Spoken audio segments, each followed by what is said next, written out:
कहानी खूनी झील की। यदि आप मेरे चैनल में नए हो तो मेरे चैनल को सब्सक्राइब करें, शेयर करें और लाइक करें। धन्यवाद। एक बार की बात है जब एक अद्वितीय जंगल में एक रहस्यपूर्ण झील थी। इसे घातक झील के नाम से भी जाना जाता था। यहाँ किसी भी प्राणी को शाम के बाद उस झील में जाकर पानी पीने की कोशिश करने पर उसका मारा जाना तय था। एक दिन एक हिरन किसी दूसरे जंगल से उस अद्भुत जंगल में आया।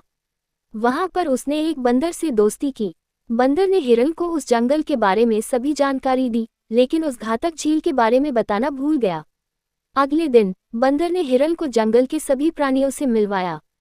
इस विशेष जंगल में हिरन की एक अत्यंत घनिष्ठ मित्रता एक अद्वितीय खरगोश के साथ बन गई। जब भी हिरन को प्यास लगती तो वह उस घातक झील में जाकर पानी पीने जाता था। शाम को भी वो वहीं जाता था, जैसा कि उसका रुझान होता था।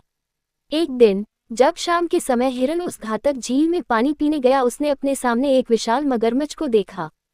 उसके आगे ही आकर उसने एक विशेष स्वरूप के मगरमच्छ को पहचाना। इसके परिणामस्वरूप उसने आवश्यकता से अधिक गति से जंगल की ओर दौड़ना शुरू किया। रास्ते में उसने अपने पुराने मित्र बंदर से मुलाकात की। बंदर ने हिरन से उसकी अत्यधिक गति से दौड़ने का कारण पूछा। हिरन ने उसको अपनी कथा सुनाई। तब जग्गू ने अपनी चूक की और कहा कि वह भूल गया था कि वह उस घातक झील की बात नहीं कर बता पाया था, जिसमें जो भी शाम के बाद जाता वह वहां से वापस नहीं आता। लेकिन उस झील में मगरमच्छ क्या काम कर रहा होगा? हमने उसे कभी देखा नहीं। ये सूचित करता है कि वह मगरमच्छ वास्तविक रूप से वहां उपस्थित जानवरों को भोजन के रूप में प्रयुक्त करता है, जो भी शाम के बाद उस झील में पानी पीने जाते हैं। आगामी दिन जब बंदर ने जंगल के सभी जानवरों को साथ लिया और उन्हें उस झील की ओर ले गया, मगरमच्छ ने सभी को आने के बाद छुप जाने का निर्णय लिया। हालांकि मगरमच्छ की पीठ अब भी पानी से ऊपर उठी हुई थी।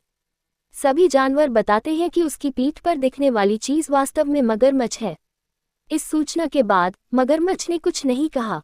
खरगोश ने अपने दिमाग का उपयोग करके कहा कि यह सिर्फ एक पत्थर हो सकता है। हालांकि सब इसे मानने को तैयार नहीं होंगे जब तक कि यह खुद बोलकर साबित नहीं कर देता। ये सुनकर मगरमच्छ ने खुद को पत्थर बताया। बस पर्याप्त था, इससे सभी जानवरों को स्पष्ट हो गया कि यह सचमुच मगरमच्छ है। खरगोश ने बताया कि वह निश्चित रूप से नहीं जानता कि पत्थर वाकई बोलते नहीं हैं। इसके बाद सभी जानवरों ने मिलकर मगरमच्छ को उस झील से भगाया और उन्होंने खुशी खुशी अपना समय बिताना शुरू किया। पूरी कहानी सुनने के लिए धन्यवाद।